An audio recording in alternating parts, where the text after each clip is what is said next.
That men do not learn very much from the lessons of history is the most important of all the lessons that history has to teach. Si vis pacem, the Romans like to say, para bellum, if you want peace, prepare for war. For the last few thousand years the rulers of all the world's empires, kingdoms, and republics have acted upon this maxim, with the result, as Professor Surikin has laboriously shown, that every civilized nation has spent about half of every century of its existence waging war with its neighbors. But has mankind learned this lesson of history? The answer is, emphatically, in the negative. Si vis pacem para bellum still is the watchword of every sovereign state, with the possible exception of Monaco. Again, what happens when economic power is concentrated in a few hands? History's answer to that question is that, whatever else it may be, that which happened is most certainly not democracy. But while politicians everywhere proclaim the virtues of democracy, even in the totalitarian states are people's republics, advancing technology is everywhere allowed, and even encouraged to work for the concentration of economic power. Small-scale operators in agriculture and industry are progressively eliminated, and in their place, advancing technology installs an oligarchy of giant concerns, owned and operated either by private corporations and their managers, or by the state and its bureaucrats. It is interesting to note that men who, in the teeth of history, proclaim that, if you want peace you must prepare for war, were the selfsame men who solemnly declared that experience teaches, experientia docet, or as Mrs. Micawber put it, more aptly, experientia does it.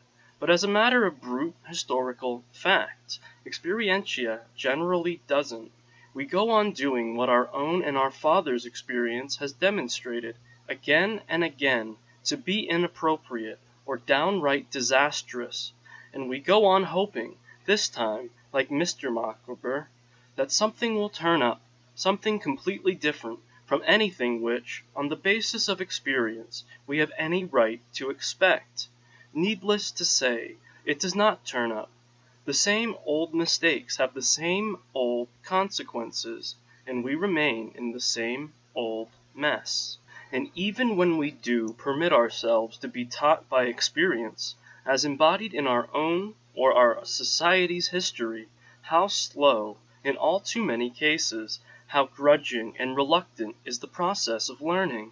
True, we learn very quickly the things we really want to learn, but the only things we really want to learn are the things which satisfy our physical needs, the things which arouse and justify our darling passions, and the things which confirm us in our intellectual prejudices.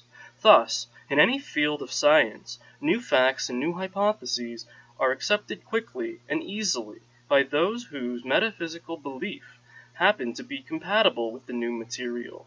They are rejected, or, if accepted, accepted very slowly and grudgingly, by those into whose philosophy the new material cannot be fitted, those, in a word, whose intellectual presuppositions are outraged by the facts and hypotheses in question. To take an obvious example, the evolutionary hypothesis and the factual evidence on which it was based were rejected by the fundamentalists, or accepted only in a Pickwickian sense, and after years of stubborn resistance. In precisely the same way the dogmatic materialists of our own day refuse to accept the factual evidence for ESP, or to consider the hypotheses based upon that evidence, from their own experience, or from the recorded experience of others, history. Men learn only what their passions and their metaphysical prejudices allow them to learn. A wonderfully instructive example of this truth is provided by the History of Hypnotism in its relations with orthodox medicine, the history, that is to say, of an extremely odd and still unexplained phenomenon in its relation with a body of anatomical and physiological facts, with certain officially sanctioned methods of treatment, with a system, in part explicit, in part tacit and unexpressed, of metaphysical beliefs, and with the men who have held the beliefs and used the methods. At the time of writing, the summer of 1956, Hypnotism is in fairly good odor among medical men. During World War II, it was extensively used in the treatment of the psychosomatic symptoms produced by so-called battle fatigue, and at the present time it is being used by a growing number of obstetricians to prepare expectant mothers for childbirth and to make that blessed event more bearable, and by a growing number of dentists to eliminate the pain of probing and drilling. Most psychiatrists, it is true, fight shy of it, but for that overwhelming majority of neurotics who cannot afford to spend 2 or 3 years and $7,000 or $8,000 on a conventional analysis, hypnotic treatment, mainly at the hands of lay therapists, is being made increasingly available. And now let us listen to what a distinguished anesthetologist, Dr. Milton J. Marmer of Los Angeles, has to say about the value of hypnotism in his special field. Hypnotism is the best way to make a patient fearless before surgery, painless during it, and comfortable after it. Dr. Marmer adds that, in severe operations, perfect anesthesia should be attained by employing hypnotism in conjunction with chemical agents. It can then be a pleasant experience, involving no tension or apprehension. But it may be asked, why bother with hypnotism when so many and such excellent chemical anesthetics lie ready to hand? For the good reason, says Dr. Marmer, that hypnotism places no extra load on circulation, breathing, or on the liver and kidney systems. In a word, it is entirely non-toxic. Hypnotism, he adds, is especially valuable in operations in children. Children who have been hypnotized into unconsciousness are more cheerful after surgery, more alert, more responsive, more comfortable, and more cooperative than those who undergo anesthesia produced by chemicals alone. Patients who have suffered severe burns are in constant pain, greatly depressed, and without appetite. Hypnotism will relieve pain, improve morale, and restore appetite, thereby greatly accelerating the process of healing. Alone or in conjunction with relatively small amounts of chemical anesthetics, hypnotism has been used by Dr. Marmer in every kind of surgical situation, including even the removal of a tumor from the lung. Every anesthesiologist, Dr. Marmer concludes, should also be a hypnotist. So much for hypnotism today. Now let us turn back to the past and see what lessons the history of hypnotism has to teach. Amongst the books in my library are 2 rather battered volumes. Mesmerism in India by James Esdale, M.D., first published in 1846, and Mesmerism in its relation to health and disease and the present state of medicine by William Neilson, published in Edinburgh in 1855. Esdale was a Scottish physician and surgeon who went out to India as a young man and was put in charge of 2 hospitals in Bengal, one a hospital for prisoners in the local jail, the other a charity hospital for the general public. In these hospitals, and later in a hospital in Calcutta, Esdale performed more than 300 major operations on patients in a state of hypnotic, or as it was then called, mesmeric or magnetic anesthesia. These operations included amputations of limbs, removals of cancerous breasts, numerous operations for varicocele, cataract, and chronic ulcers, removals of tumors in the throat and mouth, and of enormous tumors weighing from 30 to more than 100 pounds apiece, caused by elephantiasis, then exceedingly prevalent in Bengal. Esdale's Indian patients felt no pain, even during the most drastic operations. What was still more remarkable, they survived. In 1846, the year in which Esdale published his book, Semmelweis had not yet taught his students to wash their hands when they came from the dissecting room to the maternity ward. Pasteur was years away from his discovery of bacterial infection. Lister, a mere boy in his teens. Surgery was strictly septic. In the words of a historian of medicine, suppuration and septic poisonings of the system carried away even the most promising patients, and followed even trifling operations. Often, too, these diseases rose to the height of epidemic pestilences, so that patients, however extreme their need, feared the very name of hospital, and the most skillful surgeons distrusted their own craft. Before the advent of ether and chloroform, which began to be used about 1847, the mortality of patients after surgery averaged 29% in a well-run hospital and would rise when the streps and staffs were more than usually active to over 50%. Chloroform changed the techniques of surgery, but not, to any marked extent, its results. The agonies of the fully conscious patient had naturally and rightly compelled the public to demand rapid, if not slapdash surgery, and the surgeon to pride himself on it. Within decent limits of precision, the quickest craftsman was the best. There were famous specialists who could perform an operation for stone in 58 seconds flat.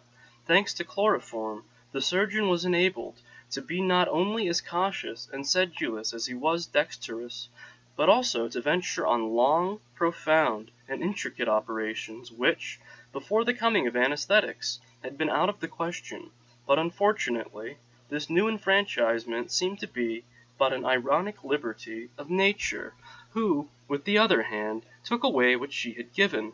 Bigger and better operations were performed under chemical anesthesia, but the patients went on dying at almost the same ghastly rate. In the 20 years following the introduction of chloroform and preceding Lister's advocacy of aseptic surgery, the death rate rose from post-operative infections fell by only 6 percentage points, from 29 in every 100 cases to 23. In other words, almost a quarter of every early Victorian surgeon's clients were still regularly slaughtered. Chloroform had abolished the pain of operations, but not the virtual certainty of infection afterwards, nor the 1 in 4 chance of a lingering, unpleasant death. Meanwhile, what was happening in Bengal? The answer is startling in the extreme. In a debilitating climate, and among sickly and undernourished patients, Dr. Esdale was performing major surgery without any deaths on the operating table, a distressingly frequent event in the early days of badly administered chloroform, and with a mortality rate from post-operative infection of only 5%. How are we to account for this extraordinary state of affairs? First of all, Esdale never allowed his patients' morale to be undermined by apprehension. The men and women who came to him were not told in advance when they were to be operated, nor even, in many cases, that an operation would be necessary. After examination by the surgeon, they were taken into a dark room, asked to lie down on a couch, and then put to sleep by magnetic passes, which were made by relays of orderlies, who would work on the patient, if it seemed necessary, for 3 and 4 hours at a stretch. When the passes had taken effect and the patient was in a deep hypnotic coma, he would be taken into the operating room, have his leg cut off or his 40-pound elephantiasis tumor removed, be stitched up and carried, still unconscious, to his bed. In most cases, patients remained in trance for several hours after being operated, and would wake up unaware of what had happened and feeling no pain whatever. In the days that followed they were frequently mesmerized, and so spent most of their time in a state of trance. But in trance, as in natural sleep, the vis medicatrix naturae, nature's healing power, is able to do its work with the greatest possible effectiveness. The agitated and anxious ego is put to sleep and can make no trouble. Left to its own devices, the autonomic systems, or vegetative soul, as it used to be called, goes about its business with infallible skill. In order to be freed from pain and self-consciousness, Esdale's patients did not have to be poisoned by narcotics and analgesics. Thanks to hypnotism, their resistance was raised to such an extent that they could easily get better of the deadly microorganisms associated with septic surgery. 5 deaths to every 100 operations. It was the biggest medical news since the days of Hippocrates, but when Esdale published the facts, what happened? Were his colleagues delighted? Did they hasten in a body to follow his example? Not at all. Most of them were extremely angry when they heard of his achievement, and the bigwigs of the faculty did everything in their power to prevent Dr. Esdale from continuing his beneficent work, and, when that proved impossible, for Esdale was backed up by the Governor-General of India to suppress the, to them, embarrassing and distasteful facts. Dr. James Simpson, the first surgeon to advocate for the use of chloroform, and a most courageous crusader in the teeth of fundamentalist opposition for painless childbirth, was at first intensely interested in mesmeric anesthesia. In a letter to Esdale he wrote that he had always considered the few deaths out of so many formidable operations one of the most remarkable things in the history of surgery. Furthermore, says Esdale, Dr. Simpson sent me a message that I owed it to myself and my profession to let my proceedings be known in England, and that, if I wrote an article, he would get it published in the journal he was connected with. I therefore sent him an account of 161 scrotal tumors removed in the mesmeric trance.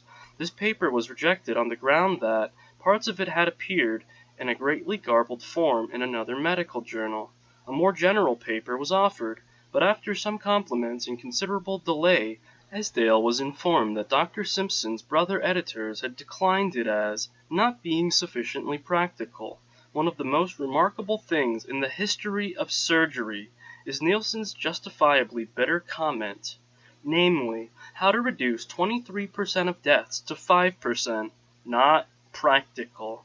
And he adds that it is very curious that when Dr. Simpson professed to publish an account of all the means that have ever been used to prevent the pain of operations, he quite forgot to mention mesmerism. This sort of thing had happened before Esdale's day, and was destined to happen again, and yet again, thereafter. Dr. John Elliotson, an eminent physician and professor of physiology at the University of London, had been derided and boycotted for his advocacy of mesmerism in surgery and general practice. Some of his critics had gone so far as to assert that a mesmerized man who had a leg amputated without showing the slightest sign of discomfort was a mere impostor, pretending that he had felt no pain, just to annoy the orthodox doctors, and one of them, Dr. Copland, solemnly declared that pain is a wise provision of nature, and patients ought to suffer pain while the surgeon is operating. They are all the better off for it and recover better. Later on, when the anesthetic properties of ether and chloroform had been discovered, the first reaction of many doctors was not to give thanks that the pain of operations had been abolished.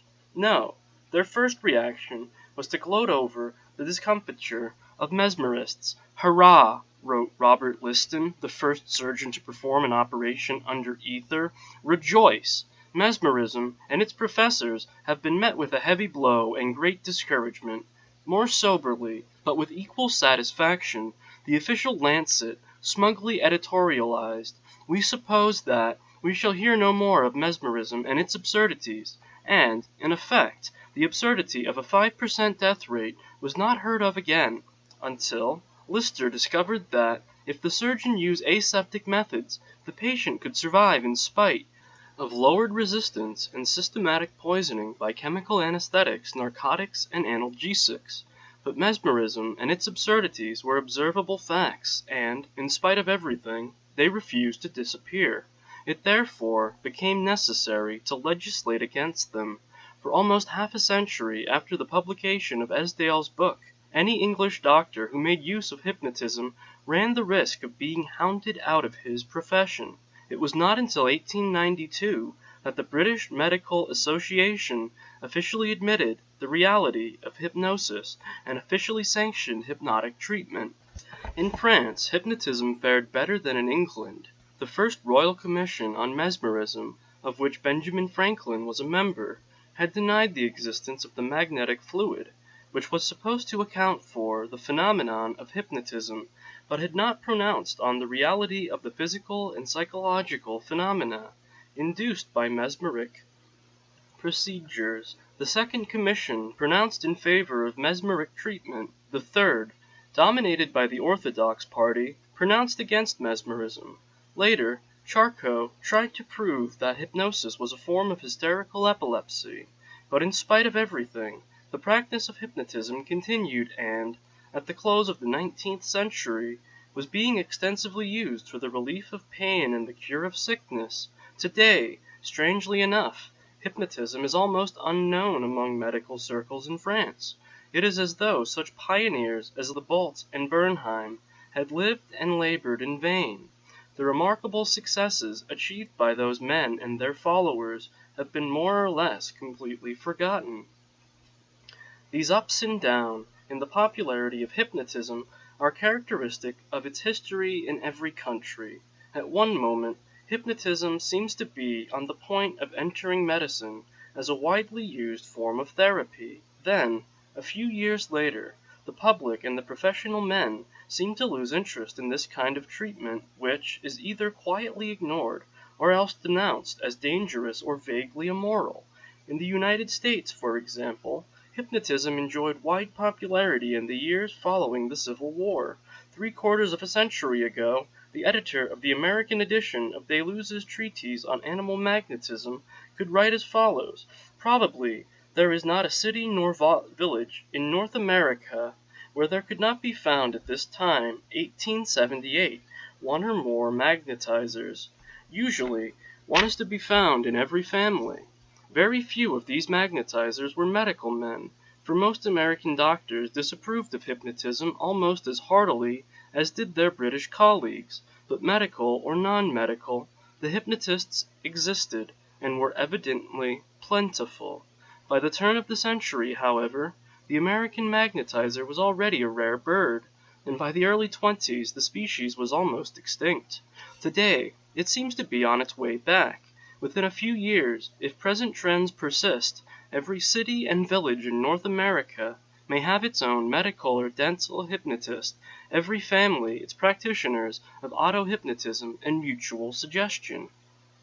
Why has the history of hypnotism been so strangely checkered? Why is it that, in the words of a great psychologist, the late William McDougall, in spite of the frequent occurrences of states identical with or closely allied to hypnosis, some 3 centuries of enthusiastic investigation and of bitter controversy were required to establish the hypnotic state among the facts accepted by the world of European science? The answer, as I have already suggested, is that most of us believe only what our interests, our passions, and our metaphysical prejudices permit us to believe. As Hobbes has well observed, if it were for the profit of a governing body that the 3 angles of a triangle should not be equal to 2 right angles, the doctrine that they were would, by that body, inevitably be denounced as false and pernicious. The most curious examples of this truth have been found in the history of medicine. This, on the one hand, is nothing more than a history of variations and, on the other, a still more wonderful history of how every successive variation has, by medical bodies, been first furiously denounced and then bigotedly adopted. So wrote an older contemporary of the persecuted Mesmerists, the Scottish philosopher and essayist Sir William Hamilton, who, like every intelligent man of the period outside the medical profession, took a lively interest in the phenomena of hypnotism. It should be added that the profit of a professional body is not to be measured exclusively in terms of money and power, or even of prestige. There are vested interests, not only in the fields of economics and social position, but also in the field of pure ideas. That a beautiful and genuinely antique theory should be ruined by some new, coarse, essentially vulgar fact of mere observations seems quite intolerable to a mind brought up in a proper reverence for words and consecrated notions, and it goes without saying that, if the threat to a beloved theory should at the same time be a threat to a personal reputation, this resentment will be raised to the pitch of outraged disapproval and a burning, righteous indignation. This was clearly recognized by one of the early historians of science, John Playfair, who noted that new ideas, new observations, and new methods must often change the relative place of men engaged in scientific pursuits, and must oblige many, after descending from the stations they formerly occupied, to take a lower place in the scale of intellectual improvement. The enmity of such men, if they be not animated by a spirit of real candor and the love of truth, is likely to be directed against the methods, observations, and ideals by which their vanity is mortified, and their importance lessened. If the early Victorian doctors hated mesmerism, it was because it threatened their vested interests in such time-hallowed therapeutic methods as bloodletting and pill prescribing, and at the same time their vested interests in a time-hallowed philosophy of man and the universe, which had no place in it for the odder phenomena of human psychology. Moreover, they felt that they could not give up these methods or modify this philosophy without gravely injuring their professional dignity. If mesmerism be true, write Esdale, the doctors, old and young, will have to go to school again. And this is what constitutes the bitterness of the mesmeric pill. Substitute parapsychology for mesmerism, and parapsychological for mesmeric, and you have here an explanation of the refusal, on the part of some contemporary scientists, to consider the vast accumulations of evidence in favor of the reality of ESP. The extreme bitterness of the pill accounts for the extreme violence of the medical diatribes against the new observations and the new methods of treatment, along with all those who had anything to do with them. It is a violence comparable to that which, all too frequently, has characterized the controversies of clergymen. The doctors loathe the mesmerist with a full-blown odium theologicum, a theological hatred.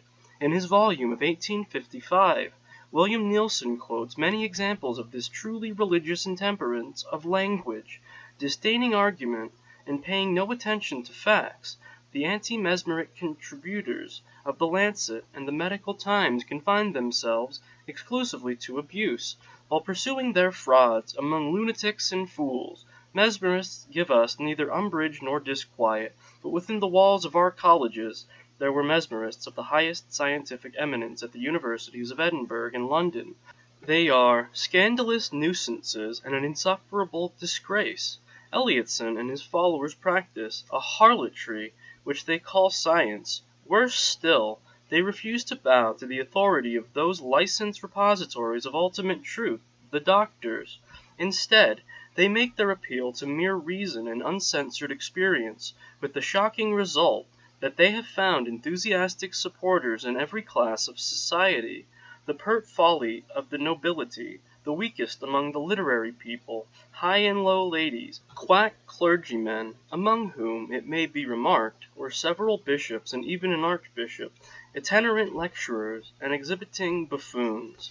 To sum up, mesmerism is merely a compound of quackery, obscenity, and imposture, and its advocates are at the best deluded idiots, at the worst swindling knaves. In one of its aspects, as we have seen, the history of medicine is the history of variations, the history of facts pursued and then rejected, of fashions adopted with enthusiasm and then quietly dropped, in favor of some more modish style of diagnosis or of treatment. When all these fads and fashions are strictly physiological, the change from one to another can be made without difficulty and without feeling of mental distress. But where non-physiological factors are involved, factors which cannot be explained in terms of the prevailing medical philosophy, changes of fashion are painful, and the resistance to change is stubborn and often violent. Hypnotism involves non-physiological facts. Consequently, the reality of hypnosis and the value of hypnotic treatment were vehemently denied by the official spokesman of the medical profession. That the ban upon hypnotism ever came to be lifted was due to a variety of causes. First of all, the metaphysical susceptibilities of the doctors were soothed by the work of Professor Heidenhain. This German researcher was able to convince himself and his colleagues that hypnosis was always the result of strictly physiological causes. It didn't happen to be true, but, to use the religious phraseology which seems appropriate to the case, it was highly edifying. It brought comfort to the troubled spirit of the doctors, and it helped, incidentally, to make hypnotism respectable. Meanwhile, intensive research into the nature of mental illness was being carried on, especially in France and Germany, and the idea of subconscious mental activity gradually forced itself upon even the most physiologically minded psychiatrists.